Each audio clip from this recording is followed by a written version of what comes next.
আজকে তোমাদের সাথে শেয়ার করব একদমই নতুন ধরনের মাছের তেলের রেসিপি। মাছের তেল তো অনেকভাবে রান্না করেছো, কিন্তু একবার এইভাবে রান্না করে দেখো।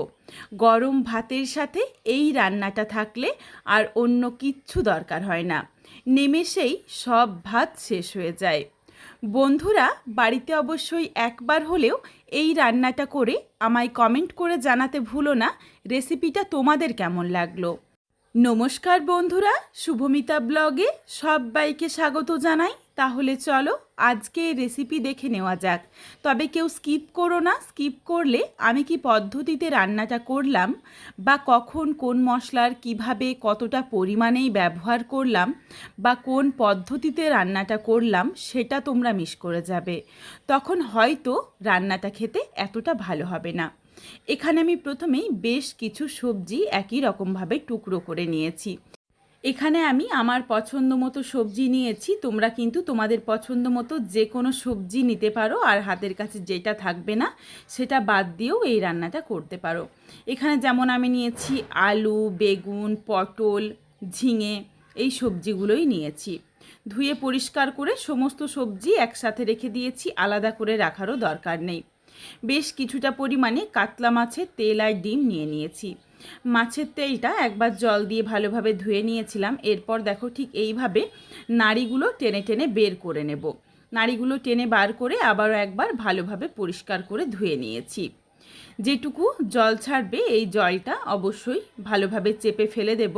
আর এই মাছের পটকাটা কিন্তু অবশ্যই ফাটিয়ে নিতে হবে, তা না হলে কড়াইয়ের মধ্যে দিলে এটা ফেটে যে গোটা চারিদিকে গায়ের মধ্যে তেল ছিটকে আসবে।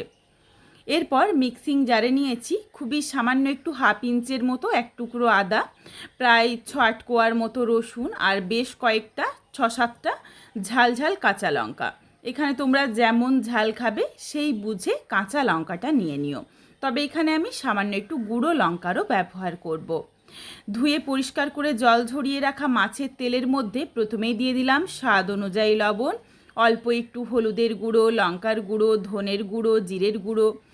ধনে জিরের গুঁড়োটা পরে কিন্তু আবারও অল্প করে ব্যবহার করব, তবে লঙ্কার গুঁড়ো আর দেবো না, একদমই এর সাথেই মেখে রাখছি। দিয়ে দিলাম ছোট্ট সাইজের একটা পেঁয়াজ কুচি আর অল্প পরিমাণে গন্ধরাজ লেবুর রস। গন্ধরাজ লেবুর রস দিলে মাছের তেলের যে একটা গন্ধ থাকে সেটা একদমই চলে যায়, রান্নাটা খেতেও বেশ মুখরোচক হয়।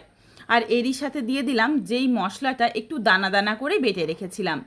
যেই মশলাটা মিক্সিং জারে নিয়েছিলাম সেটা কিন্তু একদমই জল দিয়ে বাটা যাবে না, জল ছাড়াই ঠিক এই রকম যেন একটু দানা দানা বা ছিপড়ে মতো থাকে ওই রকম করেই বেটে নিতে হবে, ঠিক থেতো করার মতো।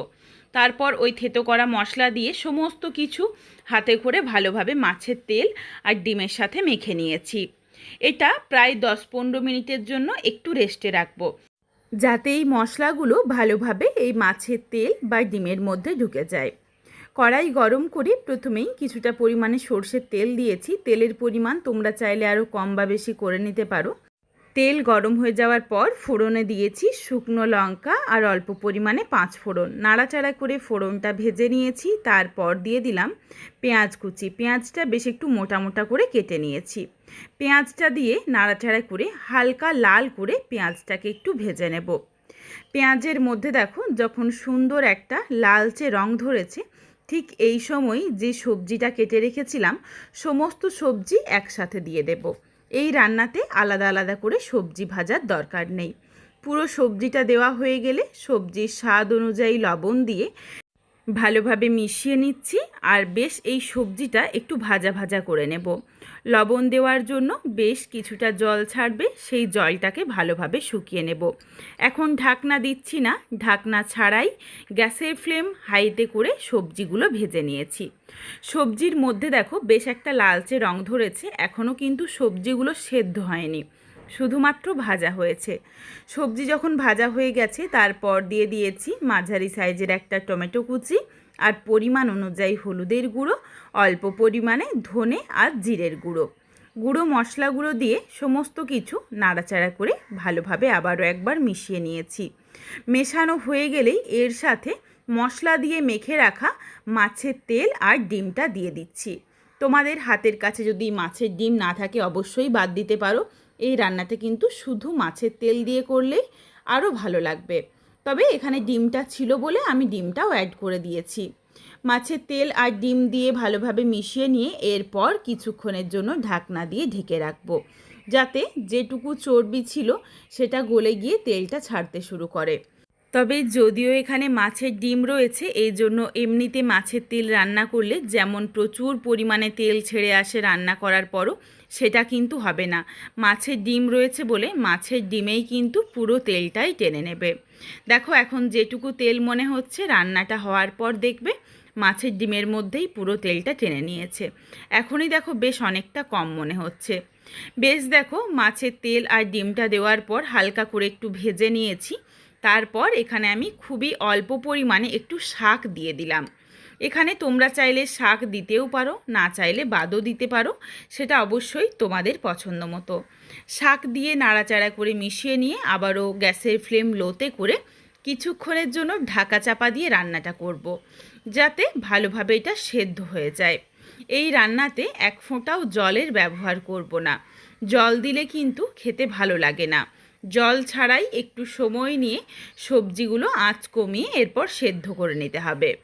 ভাজতে ভাজতেই বেশ কিছুটা কিন্তু সেদ্ধ হয়ে গেছিলো। এরপর দেখো বেশ কিছুক্ষণ পর ঢাকনাটা খুলে নিয়েছি। শাকসবজির থেকে আবারও কিছুটা পরিমাণে জল ছেড়েছে। এইভাবেই ঢাকা চাপা দিয়ে দিয়ে বারবার নাড়তে থাকবো, যতক্ষণ না অবধি এই যেটুকু জল বেরিয়েছে এই জলটা খুব ভালোভাবে শুকিয়ে গিয়ে একদম শুকনো শুকনো হয়ে যায়। সবজিগুলো সুন্দরভাবে সুসেদ্ধ হয়ে গেছে। এখানে দেখো তোমাদের আমি কয়েকটা সবজি চেপে দেখিয়ে দিয়েছি। এরপর আর ঢাকনা দেব না, ঢাকনা ছাড়া গ্যাসের ফ্লেম হাইতে করে কড়াইয়ের চারিদিকে এই সবজিটা ভালোভাবে ছড়িয়ে নিচ্ছি, যাতে বেশ একটু ভাজা ভাজা হয়ে যায় আর যেটুকু এক্সট্রা জল রয়েছে সেটাও শুকিয়ে যায়। একদম শুকনো শুকনো হয়ে গেছে। এরপর নাবিয়ে নিচ্ছি। এখানে আর অন্য কিচ্ছু দেওয়ার দরকার নেই। বন্ধুরা, বাড়িতে অবশ্যই একবার হলেও এইভাবে মাছের তেল রান্না করে দেখো। তারপর আমায় কমেন্ট করে জানিও যে রেসিপিটা তোমাদের কেমন লাগলো। এই রেসিপিটা যদি তোমাদের ভালো লাগে তাহলে লাইক করো, শেয়ার করে বন্ধুদের দেখারও সুযোগ করে দিও।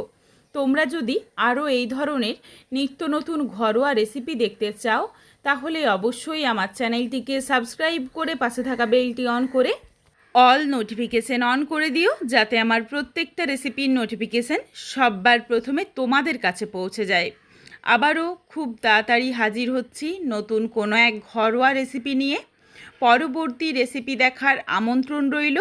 পুরো ভিডিওটা দেখার জন্য অসংখ্য ধন্যবাদ। তাহলে আজকে আসি। সবাই ভালো থেকো, সুস্থ থেকো।